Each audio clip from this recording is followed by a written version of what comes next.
2 patrol cars, my driveway, all because I said 5 little words.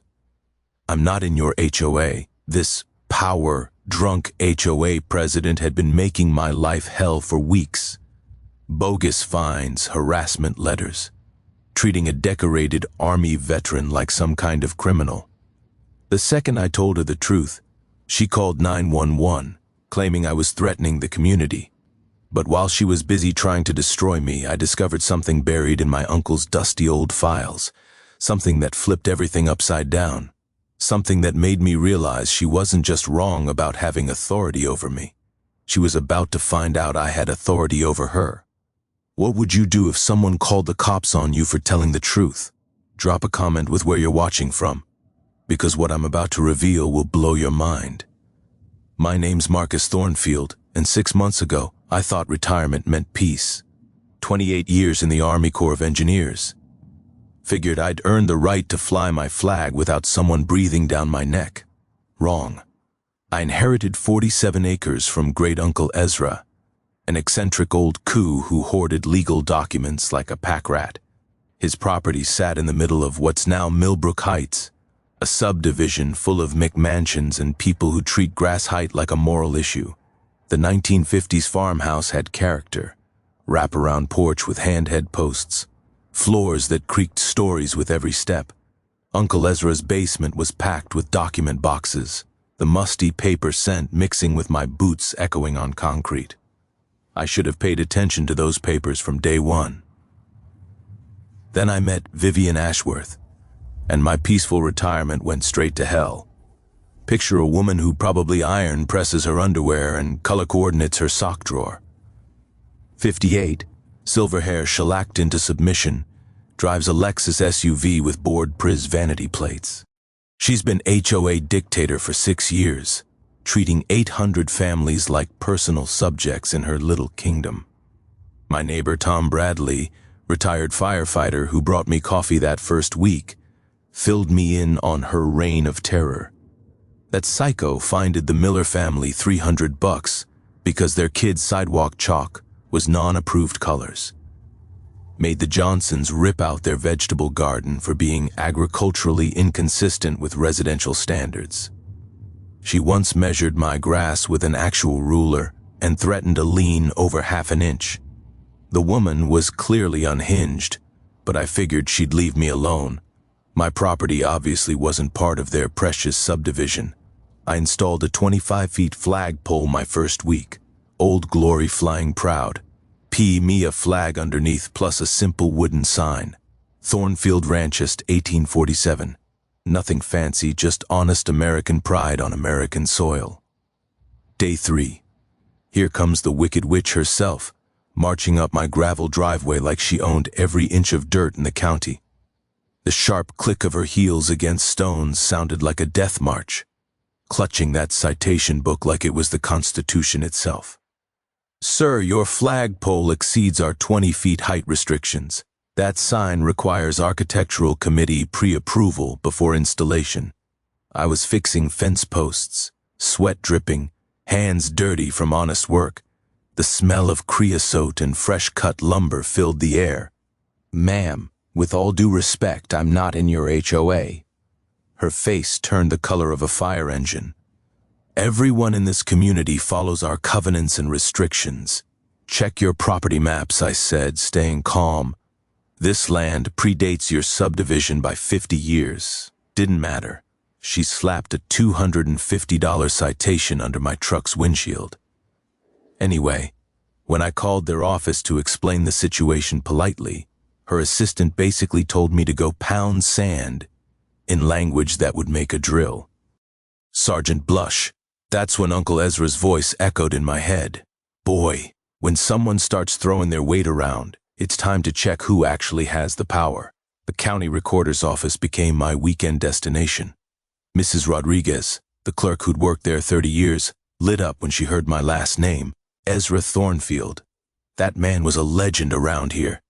Never saw anyone read contracts more carefully than your uncle. She pulled out a thick manila file. Your uncle granted road access to the original developer back in 1996. But look at this specific clause right here. The document said road access contingent on maintenance of private roadway standards. When I asked what that meant exactly, Mrs. Rodriguez grinned like she was sharing a secret.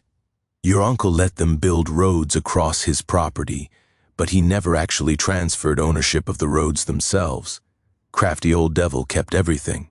Mineral rights, water rights, road ownership. They can use them, but he still owns them. Driving home, everything started looking different. Every street in Millbrook Heights, Heritage Circle, Founders Way, Elm Creek Trail, they were all built on land that belonged to Uncle Ezra's original 47 acres. That night, surrounded by the smell of old leather and yellowing paper in his basement, I found his final letter dated 2019. Marcus, if you're reading this, some fools probably tried to push you around. Time to remind them who really runs this show. You're absolutely right. Let me recount and rewrite to exactly 800 words. Vivian didn't waste time making my life hell. The morning after our little chat, I found 3 more citations plastered across my front door like legal graffiti. $50 for unapproved exterior lighting, my porch light that had been there since Eisenhower was president. Another 100 for non-conforming vehicle storage because my work truck was parked in my own driveway. And my favorite, $200 for failure to maintain approved landscaping standards. The woman was citing me for dandelions on a working ranch. I called the HOA office again, got transferred to their property manager, some kid named Derek, who sounded like he was reading from a script. Sir, all residents must comply with architectural guidelines regardless of property age. Son, I'm not a resident of your HOA. Check your plat maps. Mrs. Ashworth says boundary disputes don't exempt anyone from community standards. That's when I knew we were dealing with someone who'd rather be wrong with authority than right without it. But Vivian escalated things.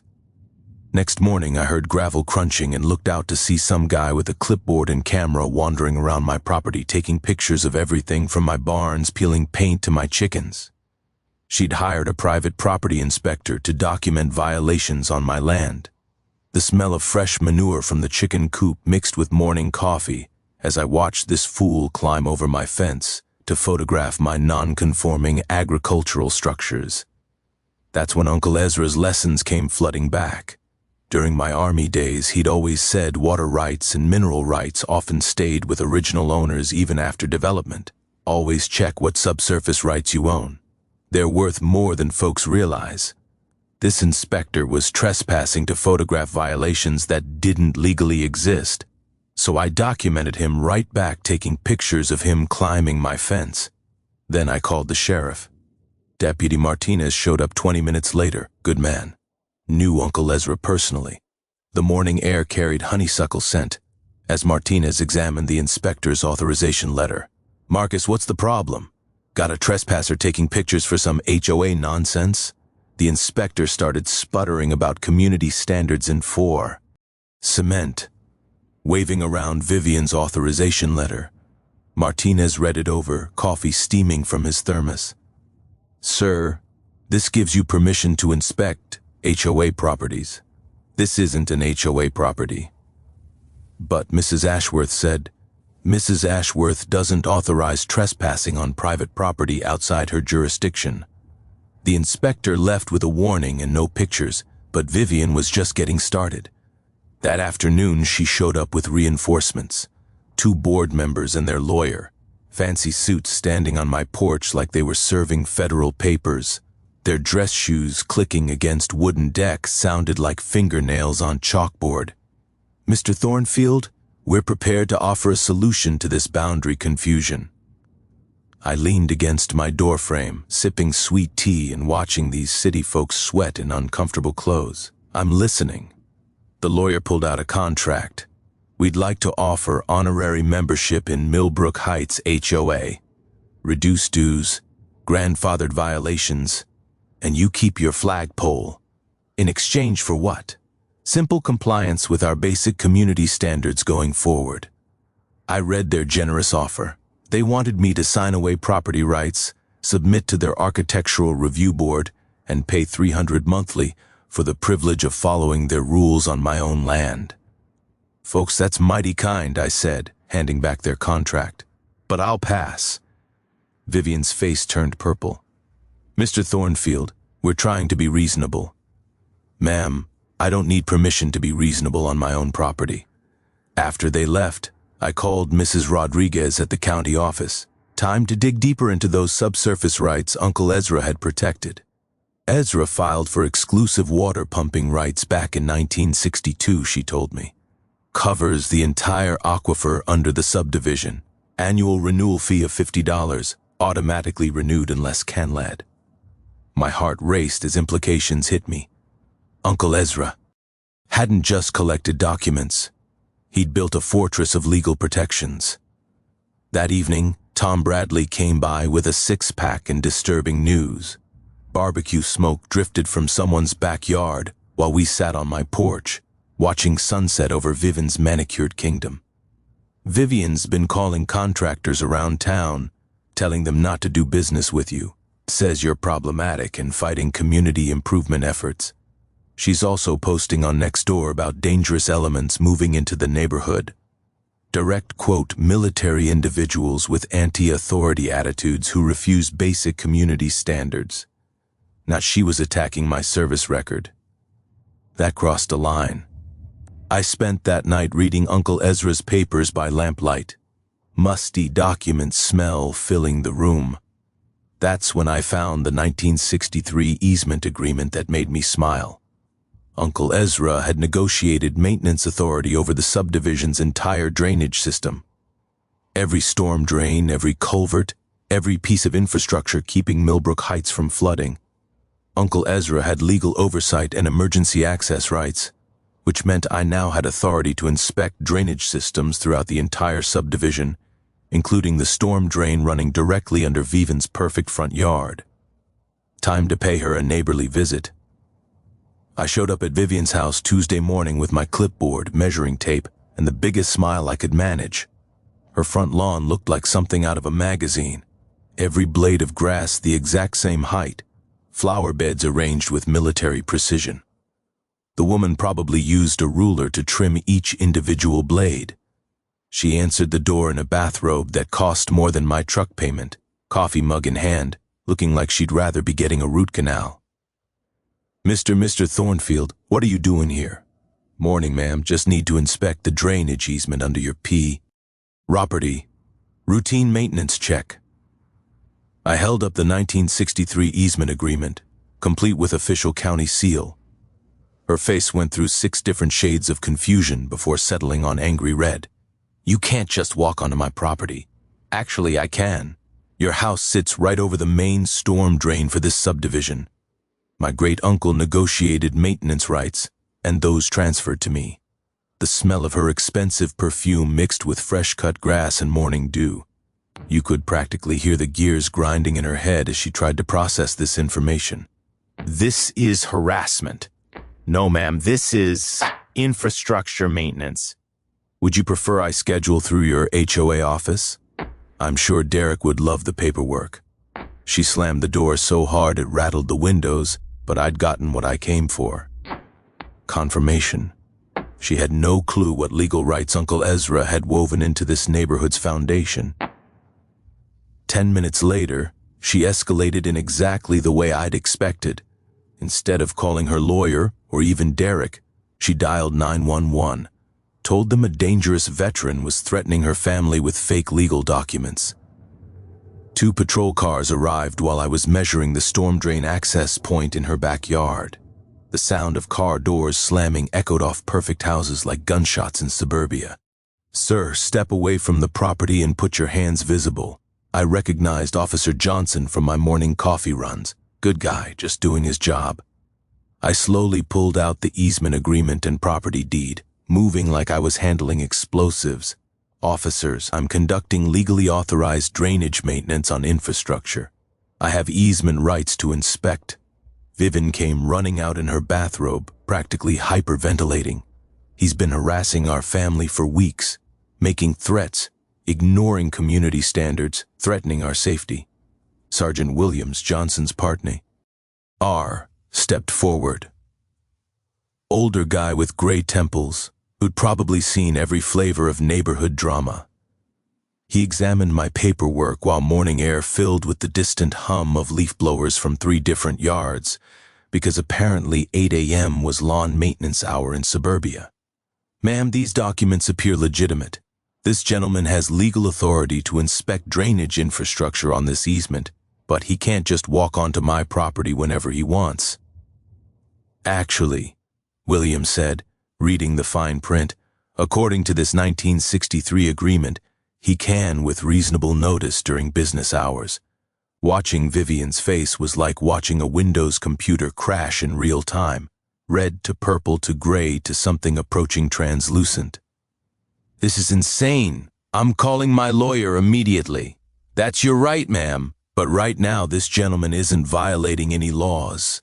After the officers left, I finished my inspection, taking pictures of perfectly functional drainage and making notes about potential future maintenance needs. The real victory was watching Vivian realize she'd called the cops on someone with legal authority to be exactly where he was standing. But Vivian wasn't done playing dirty. That afternoon, my insurance company called. Someone had filed a complaint claiming my property was creating safety hazards for surrounding communities. They wanted to inspect my dangerous agricultural activities and unpermitting threatening structures. When I asked who filed the complaint, they couldn't say, but they could tell me it came with photographs and a detailed report about livestock creating health risks and unpermitted structures threatening neighborhood property values. I'd been raising chickens and maintaining that barn for 6 months without issues. Now, suddenly, I was a public menace. That evening, Tom Bradley arrived with beer and intelligence that made everything click. The smell of his marls mixed with honeysuckle as we sat on my porch watching the sun set over Vivian's kingdom. She's been busy. Called county health about your chickens, filed code enforcement complaints about your barn. And here's the best part. She's telling neighbors you're planning massive commercial farming expansion. Commercial farming? Says you're bringing in pigs, maybe cattle. Turn the whole area into industrial agriculture that'll destroy everyone's property values and create unbearable stench. The woman was waging psychological warfare, trying to turn my neighbors against me before I realized what hit me. But she'd made one crucial mistake, fighting someone who'd spent decades planning military operations. I pulled out Uncle Ezra's water rights documentation, showing Tom the real scope of my inheritance, not just drainage easements. Uncle Ezra controlled groundwater pumping rights for the entire subdivision, every well, every irrigation system, every drop, keeping those perfect lawns green. Tom, what happens when those pretty lawns can't get watered? His grin was like watching someone discover buried treasure. You beautiful evil genius. Wednesday morning brought a surprise that made my coffee taste like battery acid. I was feeding my chickens when a black sedan pulled up, followed by a white van with Millbrook Property Management painted on the side. Out stepped Vivian, her lawyer, and 3 guys in coveralls carrying surveying equipment. The crunch of dress shoes on gravel sounded like trouble marching up my driveway. Mr. Thornfield, the lawyer called out, we're here to conduct an official boundary survey to resolve this property dispute. I wiped chicken feed off my hands, the smell of fresh morning air mixing with diesel exhaust from their van.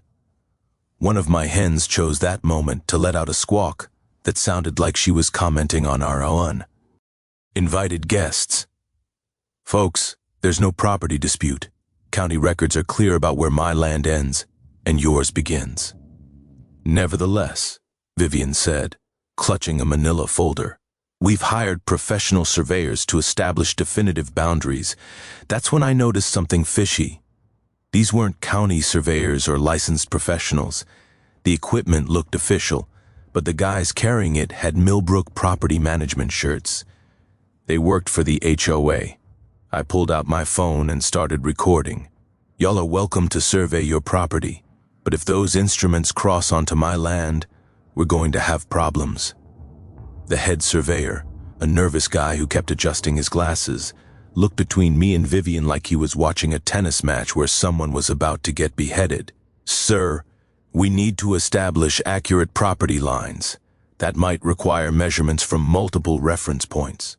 Multiple points on whose property? Well, to be thorough, we'd need access to my land without my permission for a survey I didn't request. Vivian's face went fire engine red. Mr. Thornfield, this is a legitimate boundary survey. Ma'am, this is 3 guys with measuring tape trying to find excuses to declare parts of my property belong to your HOA. But here's where Vivian showed her true colors. While I was arguing with the lawyer, she quietly directed the surveyors to start measuring. Anyway, they began setting up equipment on my side of the fence line. That's when I made a discovery that nearly gave me a heart attack. I walked over to watch and noticed something that made my blood pressure spike. They weren't just surveying the boundary between my property and the subdivision. They were specifically measuring the road easements, the exact strips where Uncle Ezra's road ownership documentation applied. These people were trying to create fraudulent surveys that would prove the HOA owned the roads. I called Sheriff Martinez immediately. Deputy, I've got trespassers conducting unauthorized surveys and attempting to falsify property boundaries. 20 minutes later, Martinez rolled up. The morning air carried honeysuckle scent in brewing legal trouble as he examined their paperwork. Ma'am, do you have permission from the property owner to conduct surveys on his land? We don't need permission, Vivian snapped. We're establishing community boundaries. You absolutely need permission. And sir, he turned to the head surveyor, are you licensed to conduct official boundary surveys? The guy's face went white. Well, no, but we're just taking measurements for what? Creating fraudulent property documentation. Martinez ordered them off my property and warned them about filing false boundary records. But as they were leaving, I overheard Vivian on her phone, and what she said made my blood freeze. The measurements confirm what we suspected. File the paperwork tomorrow. We'll claim adverse possession of the roadways based on 25 years of maintenance without owner objection. Adverse possession. I remembered that term from Army legal briefings. It's how squatters can steal property if the real owner doesn't fight back long enough. Vivian was trying to legally steal my roads through paperwork fraud. That afternoon, I burned rubber getting to Mrs. Rodriguez at the county office. She took one look at my face and knew something serious was happening. Marcus, what's wrong? I explained Vivian's adverse possession scheme. Mrs. Rodriguez pulled out Uncle Ezra's files and started cross-referencing them with recent filings. Someone filed preliminary adverse possession claims yesterday for road easements throughout Millbrook Heights. Claims the HOA has maintained exclusive control for 25 years without owner objection. Can they do that? Not legally. Your uncle renewed his road ownership documentation every year through 2019. There's a clear paper trail of ownership maintenance. But if you hadn't shown up to contest this, they would have stolen your roads in 6 months. I spent that evening going through every document Uncle Ezra left behind, looking for anything else Vivian might try to steal. The basement smelled like old paper and righteous anger as I worked by lamplight. That's when I found something that made me realize how deep Uncle Ezra's planning had gone. Buried in a 1965 filing, I discovered he'd retained mineral rights to the entire area, not just water and roads. Uncle Ezra owned everything under the ground throughout the subdivision: oil, gas, gravel, even clay deposits. And according to a 1987 geological survey, there was a substantial gravel deposit directly under the community center, where the HOA held their monthly meetings.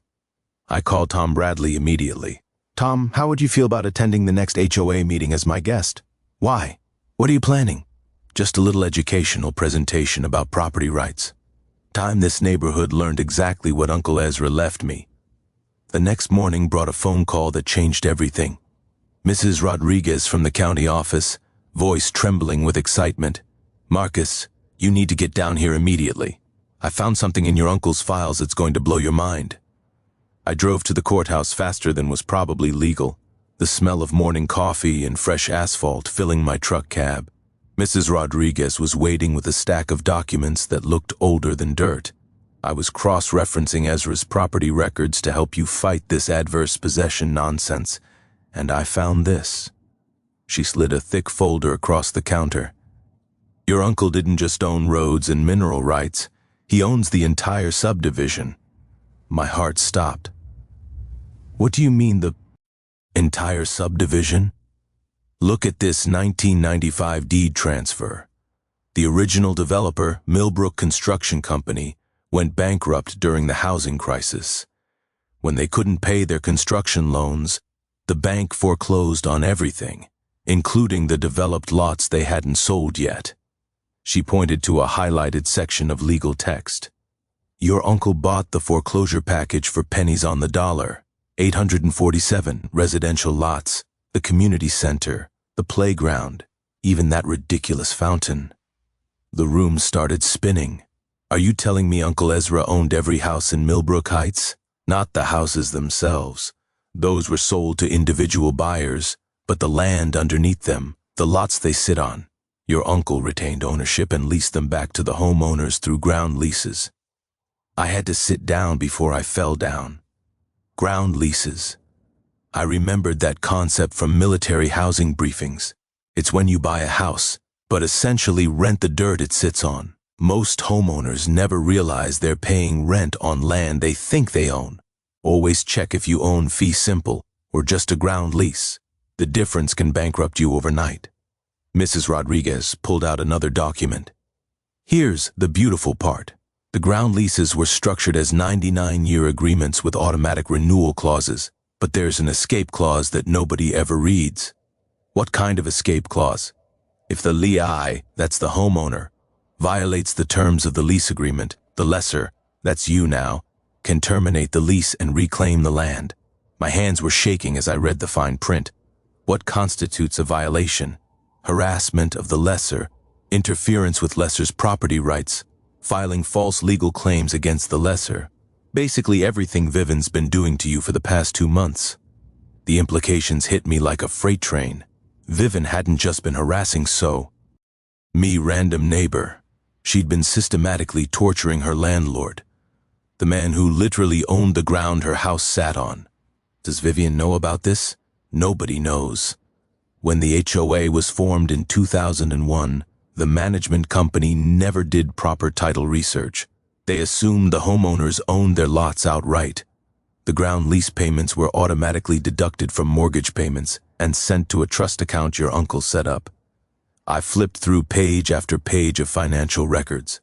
For 24 years, every homeowner in Millbrook Heights had been paying Uncle Ezra rent without knowing it.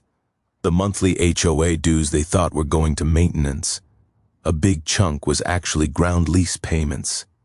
How much money are we talking about? Mrs. Rodriguez pulled out a calculator. 847 lots at $75 monthly ground lease. That's $760,000 annually. Your uncle collected over $18 million since the subdivision was built. $18 million sitting in a trust account I now controlled. There's more, she said, pulling out another folder. Your uncle documented every lease violation, every HOA overreach, every instance of harassment. He built a legal case for decades, but the final document was what really got me. A handwritten letter addressed to me dated 6 months before Uncle Ezra died. Marcus, if you're reading this, some fool has pushed too far. You now have power to evict 800 families and reclaim $47 million in real estate. Don't use it. Use this knowledge to fix what's broken, not destroy what's salvageable. Make them partners, not enemies. Uncle Ezra had given me the ultimate nuclear option, then asked me to be the bigger man. But he'd also given me absolute leverage to demand whatever changes I wanted. Vivian could try to steal my roads or harass my neighbors all she wanted. At the end of the day, I owned the ground she was standing on. That night, I converted Uncle Ezra's old study into my war room. Maps of the subdivision covered every wall. Legal documents spread across the desk like battle plans and coffee strong enough to wake the dead. The smell of old leather from Uncle Ezra's chair mixed with fresh ink as I outlined my strategy. I wasn't planning to destroy Vivian or evict 800 families. Uncle Ezra was right. That would just make me the villain. But I was going to teach this neighborhood about respect, accountability, and what happens when you pick fights with people who read the fine print. The plan had 3 phases, each designed to escalate pressure while giving Vivian chances to back down gracefully. Phase 1. Build the coalition. First, I needed real allies. I started with neighbors Vivian had victimized. The Millers who got fined for sidewalk chalk, the Johnsons who lost their vegetable garden, anyone who'd felt HOA overreach. Sarah Finley, the pediatric nurse on Elm Creek Trail, was my first recruit. She'd been fighting Vivian for 2 years over playground equipment, racking up thousands in bogus fines. When I showed up with ground lease documents, her jaw dropped. "You're telling me we don't actually own our land?" "Exactly. And every time Vivian harasses you, she's violating your lease agreement, giving me grounds to intervene." Sarah's husband, Mike, an accountant, helped me create a simple presentation explaining ground leases in normal language. We designed it like insurance commercials, because most folks had never heard of ground leases, much less realized they were living under one. Phase 2. Document everything. While Sarah spread word to frustrated homeowners, I built an ironclad legal case. Every citation Vivian issued outside HOA boundaries, every false police report, every interference with my property rights documented with military precision. Tom Bradley proved surprisingly useful. 20 years as a firefighter taught him thorough investigation. He helped create a timeline of Vivian's escalating harassment, complete with photographs, witness statements, and official police reports. The adverse possession attempt was our crown jewel. Martinez's incident report, fraudulent survey documents, and recordings of Vivian's phone conversations about filing false paperwork. Any competent lawyer could destroy her in court, but courts were messy and expensive. I had a better idea. Phase 3, the community confrontation. The HOA's monthly meeting was Thursday at the community center. Perfect timing since I owned the building they were meeting in. I called the management company requesting agenda time for property rights education. Derek tried to refuse. "Sir, you're not an HOA member. Only residents can address the board." "Son, I'm not just a resident. I'm your landlord. Check your lease agreements." 20 minutes later, Derek called back with a completely different tone. Someone had finally done the title research they should have completed. 20 years ago, "Mr. Thornfield, we'd be honored to have you speak. I spent the week preparing with Mrs. Rodriguez and attorney Rebecca Santos."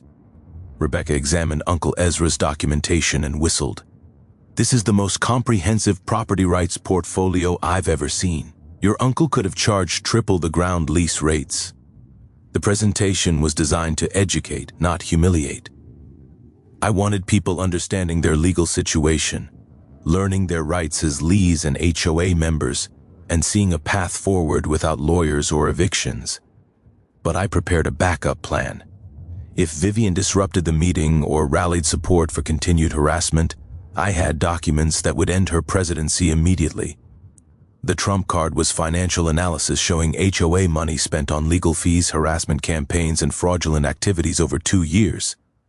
Money from homeowner dues that could have gone to actual community improvements instead of Vivian's personal vendettas. Always keep detailed financial records when dealing with HOA disputes.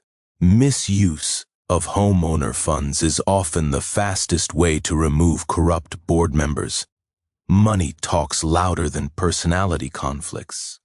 Wednesday evening, Sarah called with an update that made me smile. "Marcus, word's out about Thursday's meeting.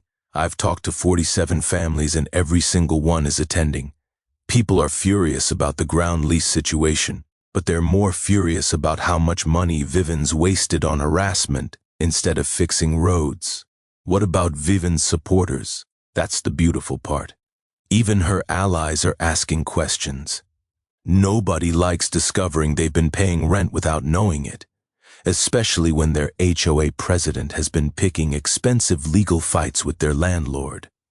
Thursday morning, I loaded my truck with presentation materials and solutions. The community center parking lot was filling up by 6:30, though the meeting didn't start until 7. Tom Bradley met me at the entrance, grinning like a man about to watch his favorite movie. You ready for this, Marcus? I looked at neighbors filing into the building I owned, people living under agreements they didn't understand, governed by a woman who'd forgotten that authority comes with responsibility. The evening air smelled like fresh-cut grass and approaching justice. Tom, I've been ready my whole life. The community center was packed tighter than a sardine can by 700 p.m. Every seat filled, people standing along the walls, even some folks sitting on the floor near the back. The air was thick with tension and too much cologne from the guy next to the coffee station, who apparently thought he was attending a dinner party instead of a neighborhood showdown. Vivian sat at the front table with the other board members, looking like a gene. Ral, who just realized her army was about to mutiny. She kept glancing at the crowd, then at me, then back at the crowd like she was trying to solve a math problem that kept changing its variables. Before we begin tonight's meeting, she announced, her voice shakier than usual, I want to address some rumors that have been circulating about property ownership and lease agreements. Here we go. I thought she was going to try to get ahead of the story. Some individuals have been spreading misinformation designed to confuse and frighten our residents. I want to assure everyone that your property ownership is secure, and these scare tactics are simply attempts to point of order. Sarah Finley stood up from the third row, waving a copy of her ground lease agreement. Mrs. Ashworth, are you saying these county records are fake? Vivian's face went through more colors than a mood ring. I'm saying that some people are misinterpreting complex legal documents to serve their own agenda. That's when things got interesting. Mike Finley, Sarah's accountant husband, stood up with a calculator and a stack of papers. Mrs. Ashworth, I've reviewed our mortgage statements going back 15 years. Can you explain why a portion of our monthly payment has been going to something called Thornfield Ground Lease Trust this entire time? The room went dead silent. You could hear a pin drop, or in this case, the sound of Vivian's political career crashing and burning. That's a management company issue. I don't handle the financial details of individual mortgage payments. But the damage was done. 47 families had spent the week discovering they'd been paying rent on land they thought they owned, and now their HOA president was claiming ignorance about basic financial facts. Tom Bradley seized the moment. Vivian, if you don't know what we're paying for, maybe you shouldn't be making decisions about how our money gets spent. The crowd started murmuring agreement. That's when Vivian made her biggest mistake of the night. She got desperate. Ladies and gentlemen, we're being manipulated by someone who moved into our community specifically to cause trouble. Mr. Thornfield has made it clear he doesn't respect our community standards or our authority. He's using intimidation tactics and legal technicalities to what? I stood up slowly, my voice carrying across the room without effort. To exercise the property rights your own legal documents granted me. You're trying to destroy our community, ma'am. I'm trying to educate it. Seems like there's a lot your residents don't know about their own living situation. That's when Vivian played what she thought was her trump card. She pulled out a thick folder and slammed it on the table. Since Mr. Thornfield wants to discuss legal documents, let's discuss this. I have here a petition signed by 68 homeowners requesting his immediate removal from the area for threatening community safety and property values. The room erupted, people shouting, demanding to see the petition, asking why they hadn't been told about it. In the chaos, I noticed something interesting. Most of the people who looked confused and angry weren't upset at me. They were upset at Vivian, but she wasn't done escalating. Furthermore, we filed formal complaints with the county about Mr. Thornfield's unsafe agricultural practices, unpermitted structures, and harassment of residents. The county has agreed to conduct a full inspection of his property next week. Now she had my attention. Filing false reports with county officials was a felony, and threatening government inspection of legally compliant property was harassment. She just crossed from civil disputes into criminal territory. I pulled out my phone and started recording. Mrs. Ashworth, are you stating publicly that you filed false reports with county officials about my property? I'm stating that we filed legitimate safety concerns about a property you've never been invited to inspect using complaints you've never verified, targeting someone who's never violated any county codes. The crowd was watching this exchange like a tennis match where one player was about to get obliterated. Your property is a nuisance that threatens our community standards. Ma'am, your community doesn't have authority over my property. Never has, never will. But since you brought up legal documents, I pulled out the ground lease agreements and the foreclosure records Mrs. Rodriguez had copied for me. Time to end this dance once and for all. I think it's time this community learned exactly who owns what around here. Vivian's face went white as fresh snow. She realized she'd just challenged someone to a legal fight while sitting in a building he owned, surrounded by people who'd been paying him rent for 24 years. You can't intimidate us with paperwork. Ma'am, I'm not intimidating anyone. I'm educating them. Something you should have done a long time ago. Vivian's desperation hit peak crazy when she realized she was losing control of her own meeting. She stood up abruptly, knocking over her coffee mug, the brown liquid spreading across the table like a small flood of embarrassment. This meeting is postponed until we can verify Mr. Thornfield's legal standing. Point of order, Mike Finley called out. You can't postpone a meeting just because you don't like the agenda. But Vivian was already gathering her papers, signaling to the other board members. Security concerns require us to what security concerns? Tom Bradley stood up, his 20 years of firefighting authority evident in his voice. The only security concern I see is an HOA president trying to silence property owners. That's when Vivian made her final fatal MI. Steak.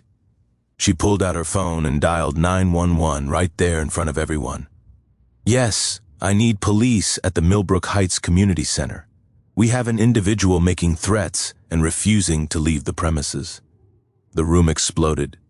People shouting, demanding to know what threats, asking why she was calling police on a scheduled speaker. The smell of spilled coffee mixed with rising anger as 200 people realized their HOA president had just lied to emergency services. I stayed calm, kept recording, and waited for the inevitable. Ma'am, I said loud enough for everyone to hear, you just filed a false police report in front of 200 witnesses. That's a felony. Vivian's face went through every shade of panic. You are threatening our community. I'm standing here holding legal documents and speaking in a calm voice. If that's threatening to you, maybe the problem isn't me. Deputy Martinez arrived 15 minutes later with backup, probably expecting to break up some kind of riot. Instead, he walked into a packed meeting where everyone was sitting quietly, watching Vivian pace behind the front table like a caged animal. What seems to be the problem here? Vivian rushed toward him. Officer, this man has been making threats and disrupting our meeting with false legal claims. Martinez looked around the room, then at me sitting calmly with my folder of documents. Sir, have you made any threats tonight? No, sir. I was invited to speak about property rights education. I brought legal documents from the county recorder's office. He's trying to intimidate our residents with fake paperwork. That's when Sarah Finley stood up. Officer, Mrs. Ashworth called 911 because she doesn't like what we're learning about our own property ownership. No one here feels threatened by Mr. Thornfield. Martinez examined the crowd. Is that accurate? Does anyone here feel threatened or unsafe? Silence. Not. One person raised their hand or spoke up. Even Vivian's remaining supporters sat quietly looking embarrassed by her meltdown. Ma'am, Martinez said to Vivian, filing false police reports is a serious offense. Are you sure you want to pursue this complaint? But Vivian had passed the point of rational thinking. He's harassing our entire community. He's violating our covenants. He's destroying our property values. Ma'am, he's not part of your HOA.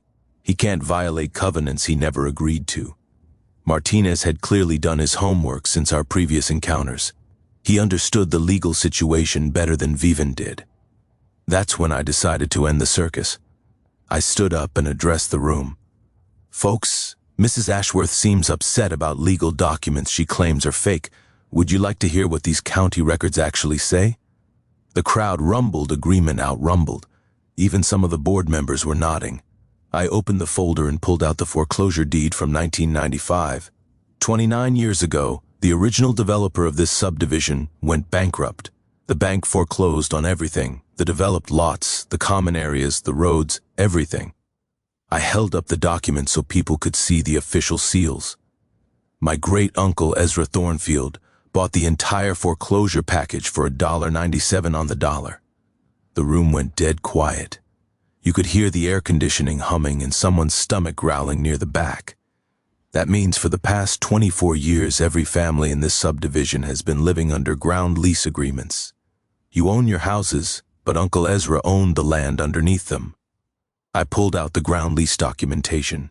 These agreements automatically renewed every year with monthly lease payments built into your mortgage statements. Money you've been paying without realizing it. Vivian was shaking her head violently. That's impossible. We own our lots.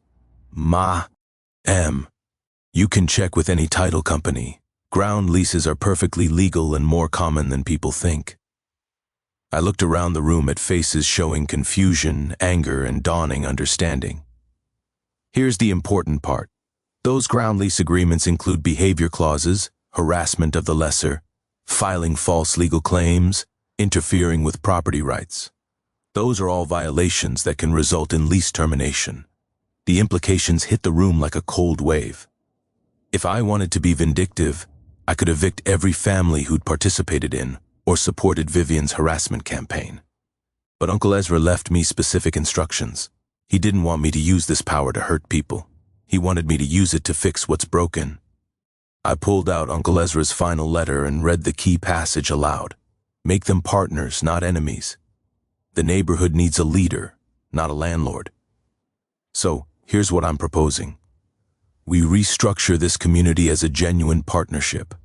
Transparent budgets, elected oversight, fair enforcement of reasonable rules, and an end to harassment campaigns against anyone. The crowd started murmuring, people turning to each other, processing what they just learned. The alternative is we settle this in court, where lawyers will get rich and everyone else will get screwed. That's when Tom Bradley started clapping. Then Sarah Finley joined in. Within 30 seconds, the entire room was applauding except for Vivian and 2 remaining board members. Deputy Martinez approached Vivian. Ma'am, I need to speak with you about filing false reports. The applause died down as Deputy Martinez led Vivian toward the exit for questioning about her false 911 call. But she wasn't going quietly. At the doorway, she turned around and screamed at the crowd with the fury of someone watching their empire crumble. You're all making a terrible mistake. This man is going to dest. Roy, everything we've built here. That's when the local news crew arrived. David Park from Channel 7, along with a cameraman and reporter I didn't recognize, walked through the door just as Vivian was having her public meltdown. Perfect timing that couldn't have been better if I'd scripted it myself. We received reports of a community dispute, David said, camera already rolling. Can someone explain what's happening here? Vivian immediately rushed toward the camera like a moth to flame. This is Vivian Ashworth, president of Millbrook Heights HOA. We're dealing with an individual who's trying to intimidate our residents with fraudulent legal documents. David turned to me. Sir, would you care to respond? The room fell silent as I stood up, holding Uncle Ezra's documents. The camera's red recording light felt like a spotlight, but I'd briefed enough military operations to know how to speak clearly under pressure. My name is Marcus Thornfield. These documents from the county recorder's office show that I inherited ownership of this subdivision's roads and the ground leases for every residential lot. Mrs. Ashworth has spent 2 months harassing me for exercising my legal property rights. That's a lie. Vivian shrieked from behind the camera. He's trying to steal our community. David examined the documents I handed him, his eyebrows rising as he read. These appear to be official county records. Can you explain what ground leases mean for homeowners? It means they own their houses but lease the land underneath. They've been paying lease fees through their mortgages for 24 years without knowing it. The camera panned across the crowd of stunned faces. Sarah Finley stood up and addressed the reporter directly. We had no idea about any of this until this week. Our HOA president never told us we were essentially renting our land. Mike Finley joined his wife. We've been paying into something called Thornfield Ground Lease Trust for 15 years. When we asked Mrs. Ashworth about it tonight, she claimed ignorance. The camera swung back to Vivian, who was now visibly sweating under the lights. I don't handle individual mortgage details. That's not my responsibility, but you are responsible for knowing basic facts about your community's legal structure, aren't you? David asked. That's when Tom Bradley dropped the bomb that ended everything. She's also responsible for filing false police reports. Mrs. Ashworth called 911 tonight, claiming Mr. Thornfield was making threats. As you can see, he's standing here calmly with legal documents while she's the one screaming and disrupting the meeting. Deputy Martinez stepped back into frame. I can confirm that the 911 call appears to have been without merit. No threats were made, and Mr. Thornfield was invited to speak at this meeting. David turned to Vivian for response, but she was already backpedaling toward the door. This is harassment. You're all conspiring against me. Ma'am, I called out, my voice carrying across the room and into the camera microphone. Nobody's conspiring against you. We're just asking you to follow the same rules you've been forcing on everyone else. What rules? I pulled out the stack of citations she'd issued me over the past 2 months. Respect for property rights, honest communication with residents, following legal procedures instead of making up your own. The camera zoomed in as I held up citation after citation. $250 for flying the American flag. $100 for parking my truck in my own driveway. $50 for having dandelions on a working ranch. You're not part of our community. Ma'am, according to these ground lease agreements, I don't just live in your community. I own it. The room erupted in nervous laughter and scattered applause.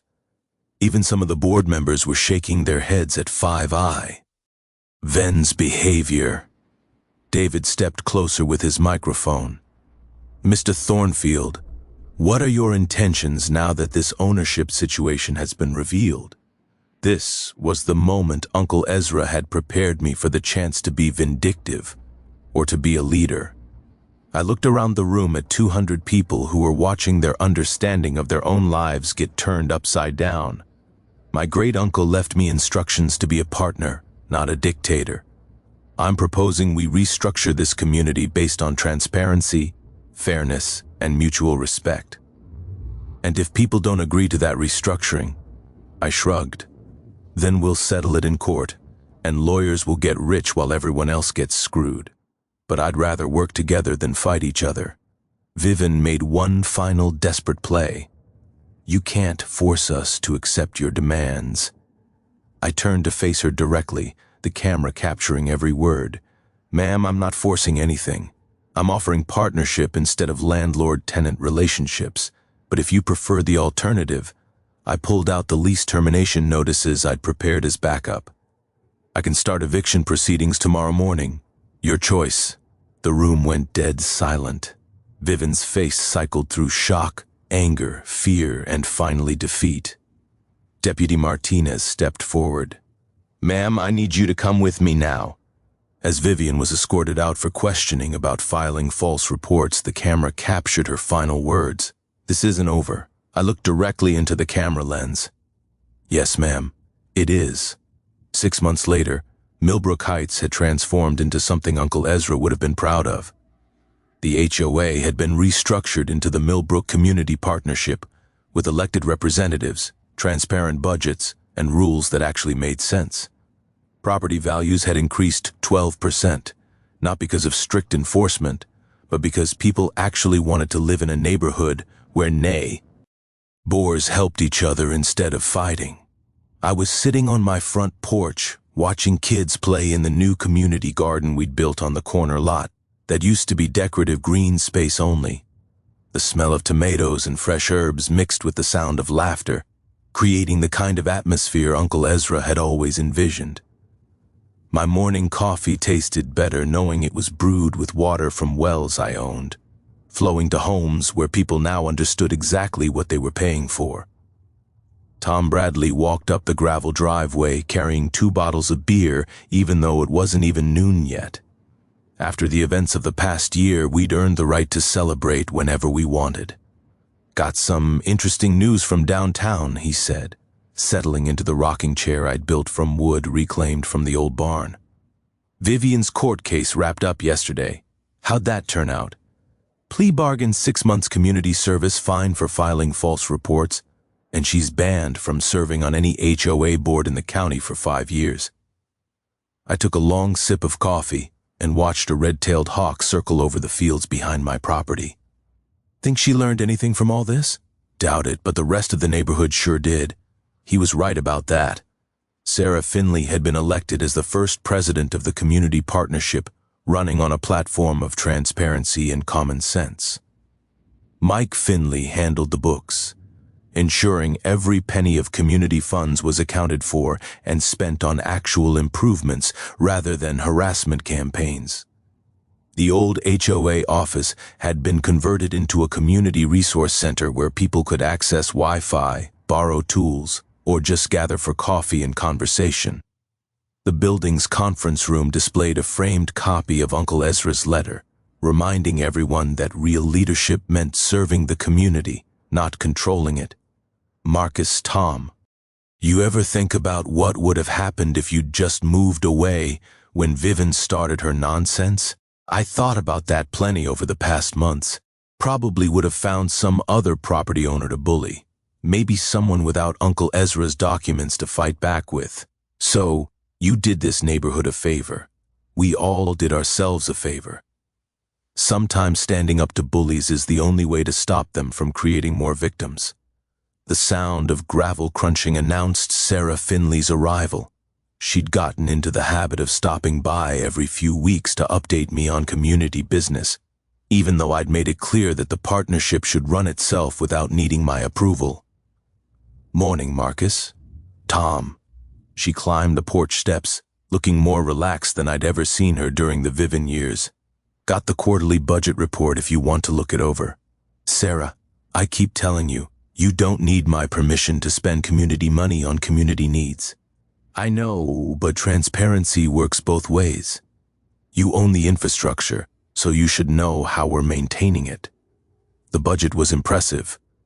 Road maintenance costs had dropped 40% because we'd eliminated the expensive legal fees and harassment campaigns that used to drain community funds. The savings had been redirected to actual improvements. Playground equipment, walking trails, and a community workshop where people could borrow tools or work on projects together. There's something else, Sarah said, pulling out a letter. We got contacted by 3 other HOAs dealing with similar situations. They want to know how we restructured our community governance. Similar situations, corrupt board members, harassment campaigns, residents who didn't understand their property rights. Apparently, our story made the rounds on social media and property rights websites. I read through the letters from communities in Ohio, Florida, and California. Each one described HOA overreach, financial mismanagement, and residents who felt powerless against petty dictators masquerading as community leaders. What do you think we should tell them? Same thing Uncle Ezra taught me. Knowledge is power, but wisdom is knowing how to use that power to help people instead of hurting them. Tom raised his beer bottle. To Uncle Ezra, man had more foresight than a weather satellite. To Uncle Ezra, Sarah agreed. And to communities that work together instead of fighting each other, I raised my coffee mug. To the idea that neighbors should be partners, not adversaries. As we sat there enjoying the morning breeze, I noticed something that would have made Uncle Ezra smile. 3 kids from different families were working together in the community garden, teaching each other how to plant seeds and sharing tools without being asked. Their parents were chatting nearby, planning a block party for next weekend.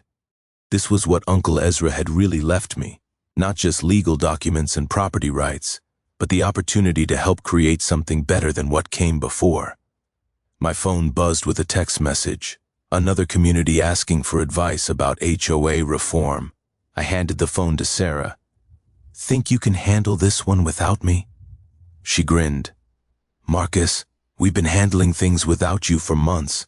You just gave us the tools to do it right. The afternoon sun was warming the porch, and somewhere down the street I could hear the sound of neighbors helping each other with yard work. Uncle Ezra's legacy wasn't about owning property. It was about understanding that real ownership means taking care of what matters most. So, here's my advice for anyone dealing with HOA nightmares. Document everything, know your rights, and never be afraid to stand up for what's correct. Sometimes the best way to fix a broken system is to remind people that communities work best when everyone has a voice. Drop a comment below and tell me about your own HOA horror stories. Trust me, you're not alone in dealing with power-hungry neighbors who've forgotten that authority should serve the community, not control it.